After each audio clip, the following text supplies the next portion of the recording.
বলছো কি গো, এত রকম খাবে? এ তো অনেক টাকার ধাক্কা।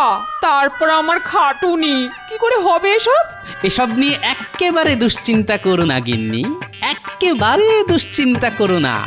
তুমি শুধু গরম গরম চারটি ভাত আর শাক ভাজা করে রেখো। আর হ্যাঁ, খাবার জলটা বেশ করে ফুটিয়ে রাখতে ভুলো না কিন্তু। নবাব এলেই কিন্তু মাটির ভাঁড়ে করে ফুটন্ত জল দিতে হবে। এইসব উল্টো পাল্টা বলছো বলো তো? ফুটন্ত খাবার জল কেউ আবার দেয় নাকি মানুষকে? মানুষকে না দিলেও নবাবকে দেওয়া যায় গিন্নি।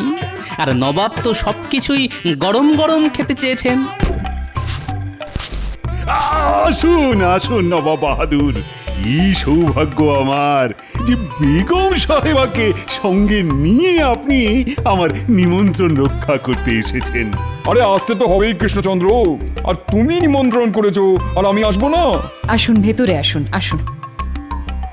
তো কেমন আছো কৃষ্ণচন্দ্র? ভালোই আছি জাহাপানা। তো ভালো তো থাকবে, অন্তত গোপাল যতদিন তোমার সঙ্গে ছায়ার মতন লিপ্টে আছে ততদিন তুমি তো ভালো থাকবেই। কি বলো গোপাল? কে যে কার সঙ্গে ছায়ার মতো লেপ্টে আছে সেটা কে বলবে নবাব বাহাদুর? ওই যে কথায় আছে না, তৈলধার পাত্র না পাত্রধার তৈল।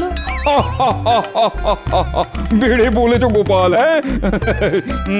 তবে ব্যাপারটা কি জানো, তেল যদি বেশি হয় পাত্র থেকে উপচে পড়ে, তাহলে ওই তেলে পা হড়কে পা ভেঙে যেতেও পারে। হ্যাঁ, চলো এই কৃষ্ণচন্দ্র, প্রাসাদের ভেতরে চলো, আমার কিন্তু খুব খিদে পেয়েছে। চলো চলো চলো।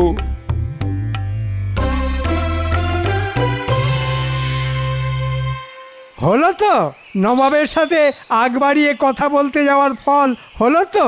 মনে হচ্ছে নবাব ভারী চটে গেছেন। তাতে আমার কি? আমি নবাবের খাইও না পড়িও না। নবাব চটলে হয় দুমুঠো ভাত বেশি খাবেন, না হয় কম খাবেন।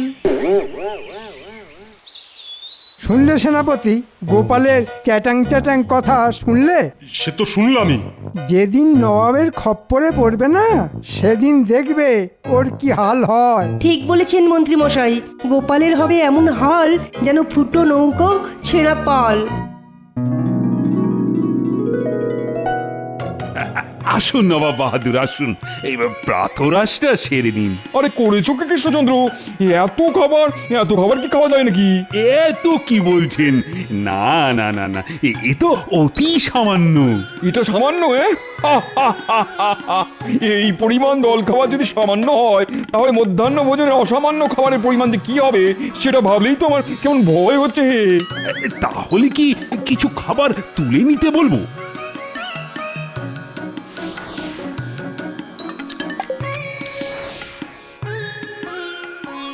তা গোপালকে দেখছি না, ওকে ডাকো। বুঝলে বুঝলে কৃষ্ণচন্দ্র, এখানে এসে তোমার ওই ছায়াটির সঙ্গে কথা না বললে আমার যে ভালো লাগে না। গোপাল, ও গোপাল! এই তো গোপাল এসে গেছে। তা কোথায় ছিলে গোপাল? আগে ঘরের বাইরে দাঁড়িয়েছিলাম। কেন কেন কেন কেন ঘরের বাইরে দাঁড়িয়েছিলে কেন? আগে শুনেছি মন্দিরে ভোগের সময় পুরোহিত ছাড়া অন্য কেউ হুট করে মন্দিরে ঢুকে পড়লে দেবতা নাকি অসন্তুষ্ট হন। হ্যাঁ, কথাটা আমিও জানি, কিন্তু আমি তো আর দেবতা নই। কি যে বলেন, আপনি হলেন আমাদের দণ্ডমুণ্ডের কর্তা, তাই আমাদের কাছে আপনি তো জ্যান্ত দেবতা।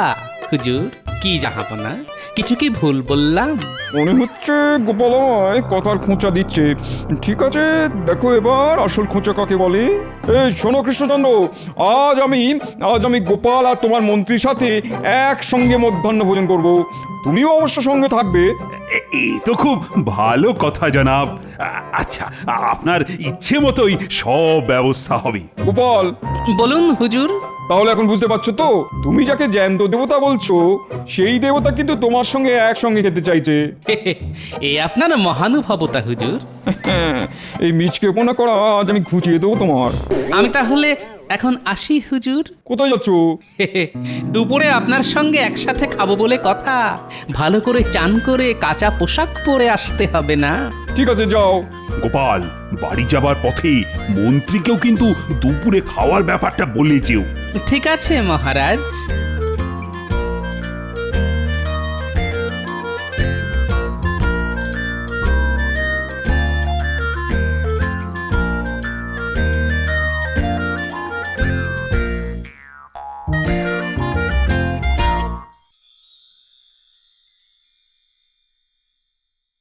গিন্নি গিন্নি কোথায় গেলে গো?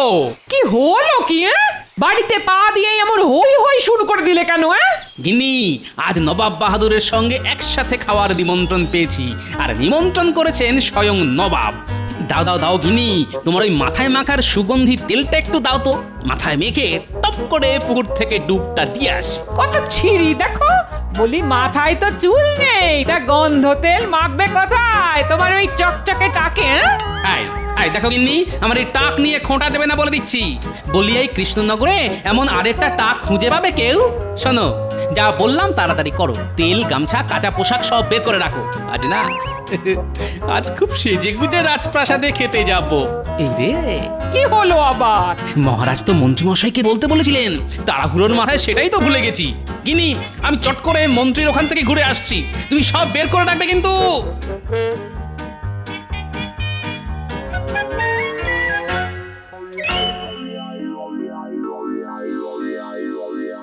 এটা কি রকম হলো হুজুর? গোপালের সঙ্গে হঠাৎ একসাথে খেতে চাইলেন কেন? একসাথে খাওয়া একটা অছিলা মাত্র। আসলে খেতে বসে যেন তেন প্রকারে গোপালকে অপদস্থ করাই হলো আমার আসল উদ্দেশ্য, বুঝলে হুজুর? এবার বোঝা গেল। তা হুজুর, গোপালকে অপদস্থ করতে চান সে কথা তো আমাকে বললেই পারতেন, মাথা খাটিয়ে এমন একটা মতলব বের করে দিতাম না? থাক, তোমার মুরদ আমার জানা হয়ে গেছে। এর আগে বহুবার তুমি নানান মতলব বের করেছো, কিন্তু প্রতিবারই সেই মতলবকে বুড়ো আঙুল দেখিয়ে দিয়েছে গোপাল। তাই এবার যা করার আমি নিজেই করব।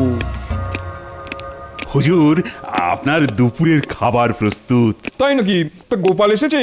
হ্যাঁ হুজুর, গোপাল মন্ত্রী সকলেই এসে গেছে। তাহলে তো যেতেই হয়। চলো উজিত, চলো। আরে করেছো কি কৃষ্ণচন্দ্র? এ তো দেখছি রীতিমতো এলাহি আয়োজন। এলাহি বলে লজ্জা দেবেন না হুজুর, ওই সামান্য কিছু। তা গোপাল কই? গোপাল, এই যে জাহাপনা, আমি এখানে। এসো এসো এসো এসো গোপাল, তুমি আজ আমার পাশে বসে খাবে। বাবা, এত খাতির না, গতিক তো সুবিধের বলে মনে হচ্ছে না। আরে কি হলো কি? গোপাল এসো, খাবে এসো।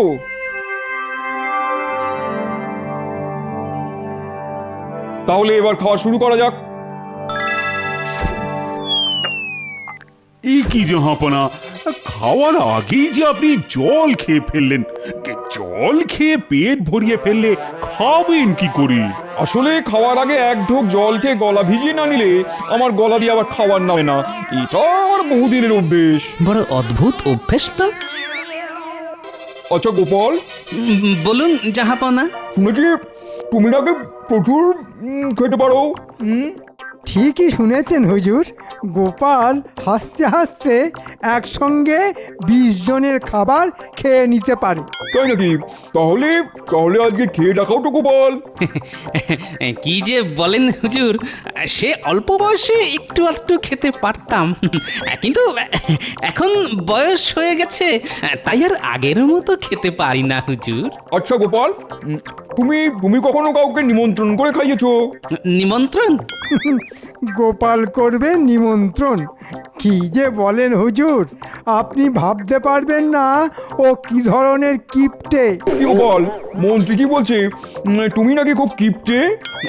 আসলে আমি যে খুব গরিব, 5 জনকে নেমন্তন্ন করে খাওয়াবার সাধ্য কোথায় আমার। এই গোপাল, বাজে কথা বলো না তো। মহারাজের কাছ থেকে খুব একটা খারাপ বেতন পাও না তুমি, আর তার ওপর মহারাজ তোমায় তো ছুতোয় না, তাই তোমায় কিছু না কিছু দিয়েই থাকে। আজ এটা, কাল ওটা, সোনা, মোহর, টাকা, এইসব পুরস্কার তো পেয়েই যাও মাঝে মধ্যে। তাই নাকি গোপাল? তাহলে তো তুমি রীতিমতন বড় লোক। ঠিক আছে ঠিক আছে, আমি খাবো। কি খাবেন হুজুর? তোমার বাড়িতে নিমন্ত্রণ, আর সেটা কালই খাবো। সর্বনাশ করেছে, নবাবকে খাওয়াতে গেলে তো অনেক টাকা খরচ হয়ে যাবে। বেটা কি আমাকে কোনো প্যাঁচে ফেলার চেষ্টা করছে? হারকিপটে গোপাল আজ নবাবের কাছে আচ্ছা জব্দ হয়েছে দেখছি। কি গোপাল, খাওয়ানোর কথা শুনে চুপ করে গেলে কেন? হুজুর, আমার বাড়িতে মাটির মেঝে, বসতে আপনার অসুবিধে হবে। আসন পেতে দিলে আমার অসুবিধা কোথায়? আপনাকে খাওয়াবার মতো ভালো বাসনপত্র যে আমার নেই হুজুর। বাসন লাগবে না, কলা পাতায় খাবো। আর তেমন হলে মাটির ভাঁড়ে করেই না হয় জল দিও। এই তো আচ্ছা ফ্যাচাঙে পড়ে গেল। হতভাগা তো দেখছি না খেয়ে ছাড়বে না। কি গোপাল, খাবে তো? খাইয়ে দাও গোপাল, খাইয়ে দাও। স্বয়ং নবাব বাহাদুর যখন এত করে বলছেন। কি হলো গোপাল, খাওয়াবার মতন দম আছে তো, নাকি খাওয়ানোর কথা শুনেই সব দম ফুস হয়ে গেল? ঠিক আছে, ঠিক আছে, কাল না হয় আপনি আমার বাড়িতেই খাবেন। গোপালকে আরো দগ্ধ করতে হবে। আমি শুধু একলা খেতে যাব না, এখানে যারা যারা আছে তারা সকলে মিলেই তোমার বাড়ি খেতে যাবে। আর যা তা খাওয়ানো চলবে না কিন্তু। কি খাবেন বলুন? কি খাবো? কমপক্ষে 4 রকমের মাছ, পাবদা, ইলিশ, গলদা চিংড়ি আর পাকা রুই। তারপর কচি পাঁঠার ঝোল। হ্যাঁ হ্যাঁ হ্যাঁ, তাও হবে তাও হবে। আর সেই সাথে ভোলা ময়রা লাল দই, মাখা সন্দেশ আর রাবড়ি। কি গোপাল, হবে তো? বলছেন যখন, তখন সবই তো করতে হবে হুজুর। তবে শুনেছি সস্তায় পাও বলে তুমি নাকি পচা ধসা জিনিস কিনে আনো। বেটা দেখছি বাগে পেয়ে আমায় খুব হেনস্থা করছে। ঠিক আছে, একবার আমার বাড়ি এসো, তখন বুঝিয়ে দেব মজা। সে যাই হোক, কাল কিন্তু রান্না করে যা খাওয়াবে তার সবগুলোই যেন হয় খুব টাটকা আর গরম গরম, ঠিক আছে? গরম গরম? ঠিক আছে, তাই হবে। এমন গরম খাওয়াবো না যে কেঁদে কুল পাবে না। আহা কি মজা! আজ কৃষ্ণচন্দ্রের বাড়িতে ভোজ, কাল আবার গোপালের বাড়িতে নিমন্ত্রণ। শুধু খাওয়া আর খাওয়া, খাওয়া আর খাওয়া। হা হা হা হা। নবাব বাহাদুর গোপালকে বড্ড পেঁচে ফেলে দিল দেখছি।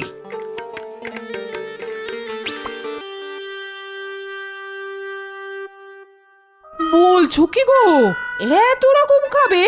এ তো অনেক টাকার ধাক্কা। তারপর আমার খাটুনি, কি করে হবে এসব? এসব নিয়ে এক্কেবারে দুশ্চিন্তা করো না গিন্নি, এক্কেবারে দুশ্চিন্তা করো না। তুমি শুধু গরম গরম চারটি ভাত আর শাক ভাজা করে রেখো। আর হ্যাঁ, খাবার জলটা বেশ করে ফুটিয়ে রাখতে ভুলো না কিন্তু। নবাব এলেই কিন্তু মাটির ভাঁড়ে করে ফুটন্ত জল দিতে হবে। এইসব উল্টো পাল্টা বলছো বলো তো? ফুটন্ত খাবার জল কি আবার দেয় নাকি মানুষকে? মানুষকে না দিলেও নবাবকে দেওয়া যায় গিন্নি। আর নবাব তো সবকিছুই গরম গরম খেতে চেয়েছেন। কি জানি বাবা, তোমার ওই টেকো মাথার মধ্যে আবার কি দুষ্টু বুদ্ধি খেলা করছে, কে জানে বাবা। আমার বাড়িতে খেতে এসে এমন ছেঁকা খাবে যে সারা জীবন মনে রাখতে হবে ওই পাজি নবাবকে।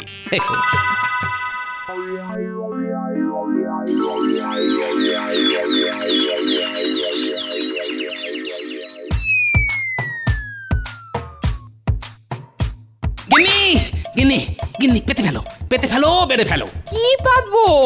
বলি কি বাড়বো? পাতবে আসন আর বাড়বে ভাত। সদল বলে নবাব আসছেন।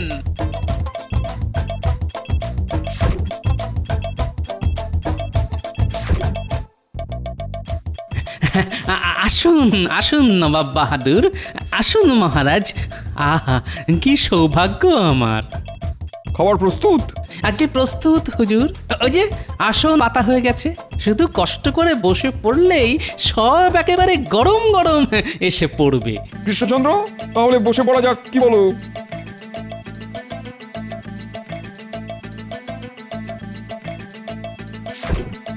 গিন্নি, ভাত।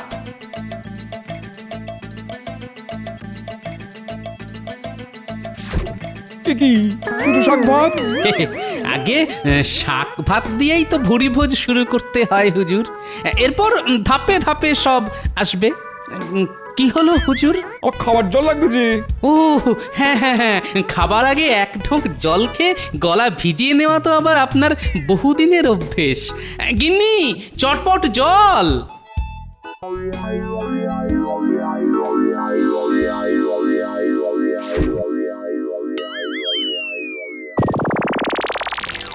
ওরে বাবা, পড়ে গেল, জল গেল। ওরে বাবা, উজির উজির, আমার আমার মুখে ফু দাও। বাবারে বাবারে, জিভতে জ্বলে যাচ্ছে। কি কি কি গরম রে বাবা। ওরে বাবা রে বাবা। কি হলো জাহাপানা? হলো আমার মাথা তোমার মুন্ডু। গোপাল আমায় ফুটন্ত গরম জল খাইয়ে দিয়েছে। ওরে বাবারে, ওরে বাবারে, জিভটা পুড়ে গেল রে। সে কি? এই গোপাল, তোমার এ কি দুর্মতি? হ্যাঁ, নবাব বাহাদুরকে তুমি ফুটন্ত গরম জল খাইয়ে দিলে কেন? হে বাবা, আচ্ছা এর মধ্যে আমার দোষ কোথায়? হুজুরি তো সবকিছু গরম গরম খেতে চেয়েছিলেন বলেই তো চাপড়া হবে লে। গরম মানে কি ফুটন্ত গরম জল? আগে আমি ঠিক বুঝতে পারিনি হুজুর। ন্যাকা, বুঝতে পারিনি। আমি এক্ষুনি এখান থেকে চলে যাবো। তাহলে খাওয়া 4 রকমের মাছ, তারপর কচি পাঁঠার ঝোল। ভোলা ময়রা লাল দই মাখা সন্দেশ আর রাবড়ি। উফ, বাবারে, জিপ ফিপসা পুড়ে গেল। বাবারে, যত সব হ্যাংলার দল, খেতে হলে তোমরা খাও। উফ, কিন্তু পোড়া জীব নিয়ে আমি আর কিছুতেই খেতে পারবো না, জ্বলে গেল সব। উফ, যা, আপনি না খেলে তো আমরাও কিচ্ছুটি দাঁতে কাটতে পারবো না। তাহলে আর কি, ফিরে চলো আমার সঙ্গে। উফ, জিপটা কি জ্বালা করছে বাবা, জিপটা পুরো জ্বলে গেল। উফ, কিন্তু এত বড় একটা অন্যায় করার পরও গোপাল কি কোনো শাস্তি পাবে না? গোপাল ভুল করেছে, কিন্তু অন্যায় তো কিছু করেনি। কি বলছেন কি? কেউ কিছু বুঝতে না পারলেও আমি বেশ বুঝতে পেরেছি নবাবকে হেনস্থা করার জন্যই গোপাল এটা করেছে। ঠিক বলেছ উজির, এটা গোপালের শয়তানি, তাই শাস্তি ওকে পেতেই হবে। এই শোনো গোপাল, তুমি আগুনে জল ফুটিয়ে আমার জিভে ছ্যাঁকা খাইয়েছো, এর শাস্তি হলো মৃত্যুদণ্ড। মৃত্যুদণ্ড? হ্যাঁ, এই কৃষ্ণনগরেই ওকে আমি শুলে চড়াবো। ওকে কি একটা সুযোগ দেওয়া যায় না? সুযোগ? ঠিক আছে ঠিক আছে, একটা সুযোগ ওকে দিতে পারি। একদিনের মধ্যে ও যদি আগুন ছাড়া, আতস কাঁচের ব্যবহার ছাড়া আর বিজ্ঞানীর পরামর্শ ছাড়া অন্য কিছু করে আমাকে ছ্যাঁকা খাওয়াতে পারে, তাহলেই ওর নিষ্কৃতি। না হলে শুলে ওকে চড়তেই হবে। চলে এসো চলে এসো উজির।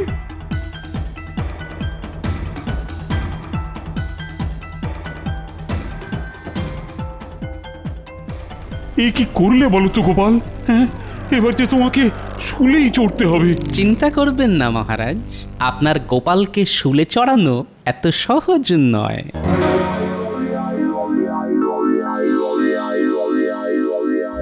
খুব তো বড় মুখ করে মহারাজকে বলে দিলাম আমাকে শুলে চড়ানো অত সহজ নয়, কিন্তু আগুন ছাড়া নবাব বেটাকে ছ্যাঁকা খাওয়াবো কি করে? কিছুই তো মাথায় আসছে না। এদিকে সময়ও তো হাতে আর বেশি নেই। কি যে করি কি যে করি। গোপাল দাদু, একা একা কোথায় যাচ্ছ? মুটির কথা শুনে মনে হচ্ছে আমার শুলে চড়ানোর ব্যাপারটা এখনো 5 কান হয়নি। হলে ওরা জানতে পারতো আর আমাকে দেখেই পুটি কান্নাকাটি শুরু করে দিত। কি গো, চুপ করে আছো কেন? আমার কথার উত্তর দাও। ও হ্যাঁ হ্যাঁ, উত্তর তো দেবই, কিন্তু তার আগে বলতো তুই কোথায় যাচ্ছিস? যাচ্ছি নয় গো, আসছি আসছি মুদির দোকান থেকে। তাই সন্ধেবেলা মুদির দোকানে গিয়েছিলি কেন? রিঠে ফল কিনতে। কাল আমি আর মা রিঠে ফলের ফেনা দিয়ে মাথা ঘষবো। রিঠে ফল? মনে পড়ে গেছে। এই এই পুটি, আমায় কটা রিঠে ফল দে তো। রিঠে ফল দিয়ে তুমি কি করবে? তোমার মাথায় তো চুলই নেই। আহা, দে না কটা। ওহ, কি উপকার যে করলি আমার। আমি আসছি রে। দেখো দেখো, রিঠে ফল নিয়ে কেমন দৌড়ে চলে গেল। মাঝে মধ্যে কি যে হয় দাদুর।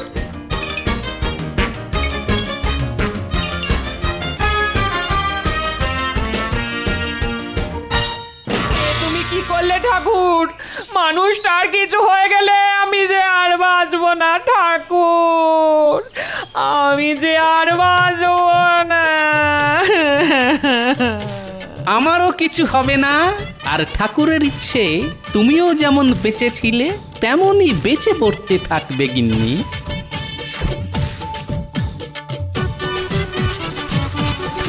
ওটা আবার কি করছো? গিন্নি, তোমার হাতটা একটু দেখি। কেন? আহা, দেখি না। ওরে ওরে ওরে বাবা রে বাবা বাবা, কি জোর ছ্যাঁকা লাগলো গো। আহা, ছেকা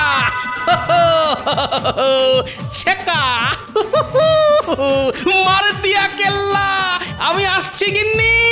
মানুষটার কাণ্ড কারখানা বোঝে কার সাধ্যি।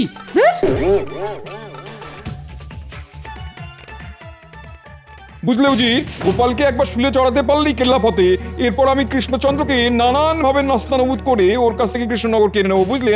তারপরে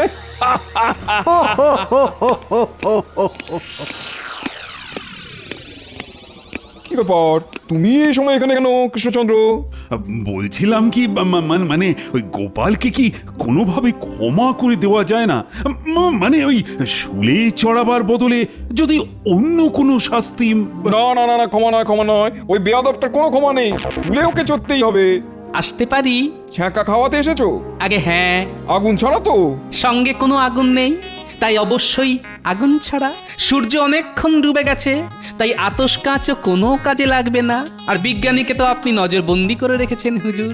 বাজে কথা ছাড়ো, ছ্যাঁকা খাওয়াতে হলে খাওয়াও, নাহলে শুলে চড়ার জন্য প্রস্তুত হও।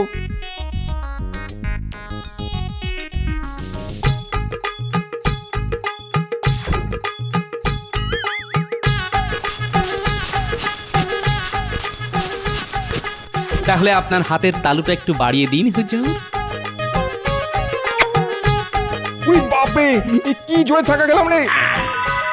আর খাবেন হুজুর? না না না, খুব হয়েছে খুব হয়েছে, আর না আর না। উরে বাবারে, হাতের তালু যেন জ্বলে যাচ্ছে। তাহলে আমার শুলে চড়া? ও, বাতিল করে দিলাম, বাতিল করে দিলাম। ওফ! তাহলে বুঝতে পারলেন তো, গোপালকে শুলে চড়ানো অত সহজ নয়। কিন্তু কিন্তু এটা কি করলে? আগুন ছাড়া ছ্যাঁকা? হুজুরের হয়তো জানা নেই যে রিঠে ফলের বীজকে মাটিতে ঘষলে সেটা খুব তেতে ওঠে, আর তার থেকেই ছ্যাঁকা। সাবাস সাবাস গোপাল, সাবাস! তোমার এই বুদ্ধির জন্য তুমি 100 মোহর পুরস্কার পাবে। সাবাস সাবাস গোপাল, সাবাস! ধন্য তোমার বুদ্ধি গোপাল, ধন্য, তুমি ধন্য গোপাল। আমি অতি নগণ্য। যা, গোপাল এবারেও জাল কেটে বেরিয়ে গেল। ও যে পাকা রুই মাছ, ছোটখাটো জালে কি ওকে ধরা যায়?